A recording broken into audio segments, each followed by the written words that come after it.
Ahí está la reforma fiscal con la que amanece hoy República Dominicana, proyecto de reforma fiscal, pero que va hoy mismo al Congreso. No la van a dejar reposar demasiado. Dice el gobierno que ya la ha discutido con anterioridad con muchos sectores, aunque nos amanecimos también con un comunicado de, por ejemplo, Adocine, que dice que con ellos no han hablado, que con ellos no ha hablado nadie, que a ellos nadie los ha escuchado. Con nosotros, como les dijimos al principio del programa, está Jaime Aristi Escuder, nuestro economista de cabecera, editor económico, amplia experiencia en reformas, en temas fiscales, docente, colega de algunos de los que ustedes han visto ahí durante la mañana de hoy. Y además ayer nos acompañó calentico escuchando eso. Jaime, gracias por estar con nosotros. Un placer estar aquí. Jaime, mi primera pregunta, ¿a quién impacta más esta reforma fiscal? Hoy hay un titular de un periódico que dice: le meterán la mano en el bolsillo a los trabajadores, a la gente y a las empresas. Sí. ¿En la misma medida? Sí. Mira, yo creo que en esta oportunidad, con la eliminación de las exenciones y de las leyes de incentivo, yo creo que es un recorte importante de flujo de efectivo que se estaban quedando grandes capitales. Son leyes como la proindustria, como la de cadena textil, la de zona franca, que cambia un poco, pero también turismo. Obviamente que eso le generaba un flujo de recursos importante a segmentos de población considerados de altos ingresos. En consecuencia, obviamente que tiende eso a mejorar el nivel de progresividad de la política fiscal de la República Dominicana, algo que nosotros hemos estudiado muchísimo desde 1990 y hemos escrito, hay algunos papers que nosotros hemos elaborado y hay metodología que hemos publicado en libros por parte de la Brookings Institution, donde se hace ese tipo de evaluación de impacto distributivo de la política fiscal. Y en ese sentido, esta eliminación de las exenciones obviamente que aumenta la progresividad. Otro elemento importantísimo que también va a elevar la progresividad de la política fiscal es el impuesto a la propiedad inmobiliaria. Sí se maneja bien. Obviamente aquí se ha dicho, bueno, vamos a bajar esto que es el límite de los 9 a los 5 millones de pesos. Esto va a ampliar obviamente la base, pero ese no es el punto clave. El punto clave es mejorar el grado de valoración de los inmuebles. ¿Por qué? Porque aquí hay una cantidad enorme de inmuebles muy costosos que están infravalorados. Si tú haces el ajuste al nivel que debería estar, obviamente que quizás tú pudieras recaudar muchísimo más con una menor tasa. ¿Quién debe todavía hacerlo de manera inmediata? No, ¿Quién? no, eso lo puede hacer Catastro Nacional, sí, junto con la Dirección General de Impuesto Interno. Yo creo que hay que sentarse rápidamente y comenzar con las áreas que es fácil detectar. Por ejemplo, en el este, el valor de las viviendas en el este te puede, si tú lo ajustas al nivel que debería estar, puede duplicar, triplicar lo que serían las recaudaciones por ese impuesto y acercarlo a lo que es un estándar internacional con esa tasa que tenemos, porque el problema es que tenemos una tasa de un 1%, pero sin embargo, el problema no es que la exención sea alta, que el gobierno lo que quiere es reducir la exención. El problema es que la valoración de muchas viviendas sumamente costosas es muy baja. Entonces yo creo que el gobierno tiene que hacer su trabajo en temas de valoración. Si lo hace, entonces va a mejorar significativamente lo que es la progresividad. ¿Qué significa la progresividad? Que paga más el que más tiene, paga más y eso mejora el nivel de la equidad en la distribución de la carga impositiva, equidad vertical, pero también equidad horizontal, porque ahora con la eliminación de las exenciones, tú vas a tener que dos negocios que están en la misma actividad, que tienen el mismo volumen, que tienen el mismo nivel de beneficio, pues que paguen lo mismo, porque ahora ¿qué sucede? Que hay uno que se acoge, que logra aprovechar al máximo lo que son estos incentivos y en términos efectivos paga muchísimo menos que otro. En consecuencia, ahora con la eliminación de las exenciones, pues se puede lograr realmente mejorar. Y esto me recuerda muchísimo al presidente Balaguer. Cuando el presidente Balaguer iba a hacer su reforma, ¿tú crees que él se sentó a discutir con, por ejemplo, a Adocine y ese tipo de cosas o con alguien? Yo recuerdo porque iban al PNUD muchísimo llorando que le dejaran los incentivos, que le dejaran las exenciones. Y el presidente Balaguer había mandado un mensaje muy claro: se van todas, punto. Ese fue el mensaje del presidente Balaguer y así fue. Y eso mejoró significativamente las recaudaciones. Por eso cuando yo veo el volumen de recaudaciones, 122 mil millones de pesos, alrededor de 1.5, 1.6% de Producto Interno Bruto, depende del PIB que tú utilices. Cuando tú ves el análisis, tú dices, en realidad puede ser muchísimo más, porque se van a tomar medidas que te van a ayudar a reducir la evasión impositiva y se van a tomar medidas que te van a ayudar también a reducir gastos públicos, como es el caso del déficit del sector eléctrico. En consecuencia, la posición fiscal va a mejorar muchísimo más. Ahora, el gran reto, y yo creo que ese es el punto de partida que hay que poner sobre la mesa, es que el gobierno tiene que mejorar la calidad del gasto y tiene que mejorar también con un análisis costo-beneficio, con la misma metodología que utilizó para desmontar las exenciones, también tienen que hacer esa misma metodología de evaluación, utilizando análisis costo-beneficio, verificar si hay gastos que se justifican o no. Y de esa manera recortar, más allá de lo que serían estos recortes que van a registrarse cuando tú fusiones instituciones, hay muchísimos gastos que tú pudieras recortar y utilizarlo entonces, por ejemplo, para inversión pública, que es clave. Tú no puedes tener una inversión pública de 2.7 del Producto Interno Bruto cuando República Dominicana o una economía como República Dominicana necesita 5% del PIB. O sea, tú necesitas destinar más recursos. Entonces, recortar en esta parte y utilizarlos para inversión pública. Y en ese sentido, yo creo que la ley de responsabilidad fiscal que mencionaban ustedes en el introito, ahí esa ley de responsabilidad fiscal yo creo que será muy positiva en el sentido de que le pone un techo a lo que es la evolución del gasto primario. Claro, ese techo para que funcione, y ya yo he escrito sobre eso, lo comenté aquí mismo en Enfoque Final, en CDN, para que funcione se necesita que algunas partidas caigan. ¿Por qué? Porque de lo contrario habrá partidas de gasto primario que tendrán que bajar simplemente por el techo que le pone la ley de responsabilidad fiscal y que tú no quieres que bajen. Entonces, ¿cuáles partidas tendrían que recortarse? Bueno, el déficit del sector eléctrico.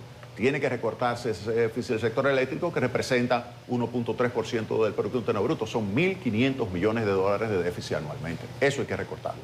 Jaime, dentro de todo lo amplia que es esta reforma fiscal, probablemente nos pasaremos muchos días tratando de analizar punto por punto, pero hay algunas cosas que llaman la atención.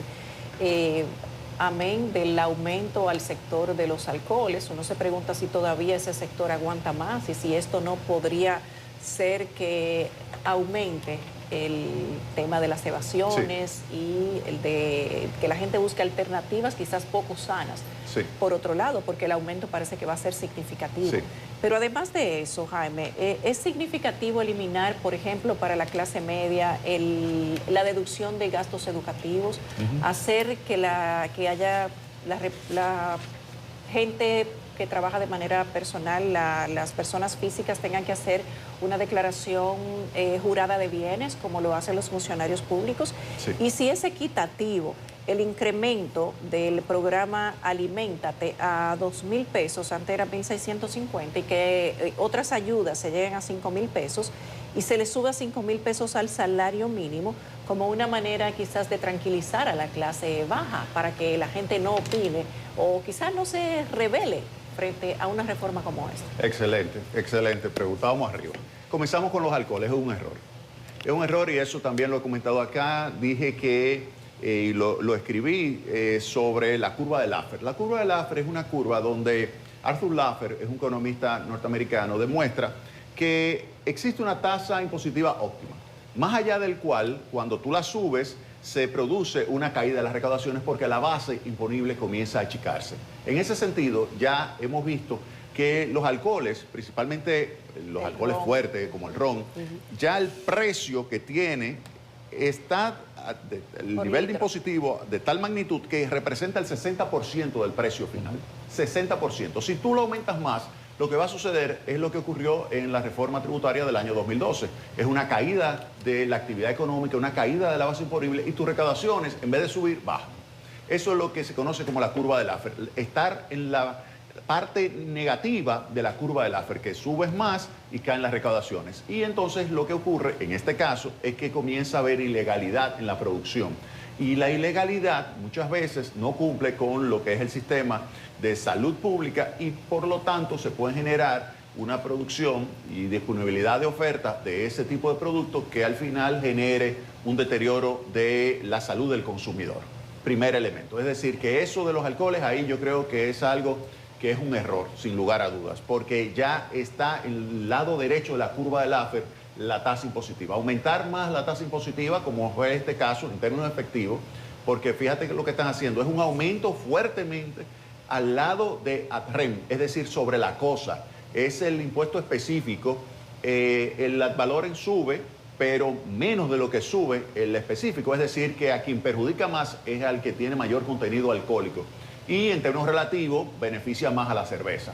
Eso es una lucha que ha habido siempre ahí, y a mí que me ha tocado analizar desde 1992, yo fui quien hice el estudio para la reforma tributaria de la capacidad que podía tener la cerveza en ese momento de trasladar al precio final los incrementos de los impuestos, y se veía claramente de que ella, con poder y posición dominante en el mercado, podía trasladarlo muchísimo más fuertemente al precio final. Lo mismo se demostró en el año 2016 con otro estudio que yo hice para Procompetencia, donde se verificaba también ese gran poder que después de la fusión tiene la cervecería de trasladarlo al precio final. En consecuencia, cuando tú ves esta reforma, se beneficiaría en términos relativos a la cerveza con relación al ron, y el ron sería desplazado por una producción ilegal. Entonces, ese es un punto que yo les recomendaría a las autoridades que lo revisen. Con relación al tema de los gastos educativos, mira, yo creo que ese es un tema sensible para la clase media, que yo lo dejaría. ¿Por qué? Porque la clase media debería estar recibiendo educación pública, como lo reciben en Europa. Claro. Pero lamentablemente la calidad de la educación pública es muy mala. En consecuencia, cada quien tiene que buscársela y buscar unos chelitos y colocar al niño en una escuela privada. Es que no es un dinero que te estás ganando, es un dinero que estás gastando, es algo que no puedes evitar. Exacto, y es una inversión. O sea, y hay algo que el gobierno debería proveer. Evidentemente. Exactamente. Entonces, en consecuencia, yo creo que ese es un punto ahí que deberían dejarlo. Esa es mi recomendación con relación a ese punto. Con respecto a la declaración jurada, no es una declaración jurada estilo los funcionarios, es una declaración impositiva que tú tienes que hacer todos los años de lo que son tus ingresos, tus egresos, tu generación de tu base imponible y el pago de impuestos. Es simplemente para tú rastrear mejor a cada contribuyente, y eso obliga a que haya personas que ahora mismo no lo conocen, la Dirección General de Impuestos Internos, que pueden ser médicos, abogados, etcétera, que cobran en efectivo. No, tú me vas a hacer una declaración. Pero cuando tú me haces aquí la declaración y yo veo que tú andas en 3 Mercedes-Benz en tu casa, una casa en La Romana, una casa en Punta Cana y otra casa en Miami, y tú me declaras 100.000 pesos, aquí hay un problema. Claro. Entonces, ese es el tipo que se busca, reducir la evasión. Recuérdate que aquí se está agarrando el toro por los cuernos en materia de evasión impositiva. Recuérdate que ya lo hemos calculado y lo hemos comentado aquí en tu programa, lo he comentado, que se puede aumentar las recaudaciones si se reduce la evasión en 4 puntos porcentuales. Fíjate que esta es una reforma de 1.5. Hay 4 que están perdidos por ahí que se deberían recaudar. Entonces, muchas de las medidas que se están tomando te van a interrelacionar información para capturarte si tú estás evadiendo. El que no está evadiendo no tiene problema. El que no está beneficiándose con leyes de incentivo no tiene problema. Va a tener problema el que está evadiendo. Por último, solamente para completar lo de aquí, con relación al tema este de los 1.650 a los 2.000. Mira, ese ya es un análisis que se hizo con apoyo de metodología internacional del Banco Mundial y del Commitment to Equity. Yo conozco muy bien esa metodología. Se calcula de la siguiente forma. Se hacen microsimulaciones para determinar cuánto se le debe transferir a un grupo de personas, por ejemplo, grupo de personas considerado pobre, tiene un nivel de ingreso por debajo de la línea de pobreza, y vulnerable, que tiene un nivel de ingreso en el entorno de la línea de pobreza, pero está por encima. A esa población, ¿cuánto tú le deberías transferir después que tú modificas el sistema impositivo, específicamente que tú incluyes en la base imponible del ITEVIS un conjunto de bienes? Pues cuando tú lo haces, ¿cuánto se incrementa, dada su estructura de gasto, cuánto se incrementa el pago de impuestos? Se incrementa en 300 pesos, 200 pesos mensuales, etcétera. Entonces, eso son los 350 pesos adicionales, que es un 21% que se le va a transferir a ese segmento de población. Para ti quizás no es importante, pero para esas personas que están debajo de la línea de pobreza es significativo. Entonces, yo creo que esto es algo importante que se aplique, compensación, porque esto te ayuda a amortiguar el efecto negativo que va a tener la ampliación de la base del ITEVIS, y de esa manera entonces tú logras hacer que el impacto regresivo que pueda tener esa medida, pues se reduzca de una manera importante. Ay, me señalabas que el que no evade no tiene que preocuparse y el que no tiene incentivos tampoco. Con relación a eso, el gasto tributario del Estado es de 4.6 ahora mismo. Y en ese sentido, ¿a qué porcentaje de gasto tributario afecta las medidas propuestas ayer? Y de ese paquete, digamos, de desmonte, ¿cuáles deberían ser, digamos, en torno a cuáles se debería reflexionar o cuáles legítimamente agotaron su ciclo histórico? Mira, de acuerdo al gobierno, se hizo un análisis costo-beneficio. Yo no lo he visto, pero se hizo un análisis costo-beneficio, que es lo que nosotros estuvimos recomendando la vez que vinimos acá, que hay que hacer estudios El análisis rigurosos. sesudo. Exactamente. Hay que hacer un análisis claro, objetivo, riguroso, que permita identificar, bueno, cuáles son los costos, que es todo ese gasto tributario, y cuáles son los beneficios, esa base imponible que no la estoy grabando, pero se ha creado y que ha generado empleo y que ha generado bienestar. Comparar y decir, ok, se necesita continuar con Fotur para que haya inversiones en el sector turismo en la República Dominicana, se necesita Proindustria para que haya inversión en el sector industrial en la República Dominicana, se necesita, y así, por ejemplo, la ley de cine, que se ha desvirtuado, porque cuando tú te ves los gastos que tú tienes por una película y lo comparas con otros países, te das cuenta de que aquí se está gastando casi estilo Hollywood. Entonces, y la calidad no es esa. Entonces, oye bien, todos nosotros hemos pasado por Europa, todos nosotros hemos visto cómo es que allí se financian las películas y la calidad de esa película. ¿Cómo se financia? Se crea un fondo y ese fondo se alimenta con recursos públicos y luego se verifica, se hace una lista, por ejemplo, ¿quiénes quieren aplicar al fondo? Se ven todos los guiones y con un comité se identifica si se puede o no se puede y si se debe o no se debe financiar esto. Andy Dawarre escribió recientemente un artículo muy interesante sobre ese tema y yo creo que es algo que se debería utilizar para poder seleccionar cuáles guiones se deberían financiar con ese fondo. Esos son los puntos que habría que tomar en consideración con relación a estas leyes de incentivos. Si se hizo el análisis costo-beneficio, no debería tener un impacto y hay una parte significativa de ese gasto tributario que se va en esas leyes de incentivo. Hay otro, que es la parte del ITEVIS, que en este caso tú me dirás, pero eso es regresivo, Jaime. Claro, por eso uno se está amortiguando con la colocación de recursos a través de la tarjeta de solidaridad. Esto no es nuevo, esto lo hubiese hecho, óyeme bien, si hubiese ganado el Partido de la Liberación Dominicana, lo hace igual. Si hubiese ganado el Partido Reformista, lo hace igual. Si hubiese ganado el Partido Fuerza del Pueblo, lo hace igual. Te lo digo porque yo he participado en todas las reformas tributarias. Era lo que mandaba entonces. Sí, claro, claro. O sea, vámonos a la parte de si se justificaba o no. La reforma. Tú tienes que, durante 20 años hemos tenido un déficit promedio del 3% del Producto Interno Bruto y tenemos una deuda de alrededor del 60% del PIB.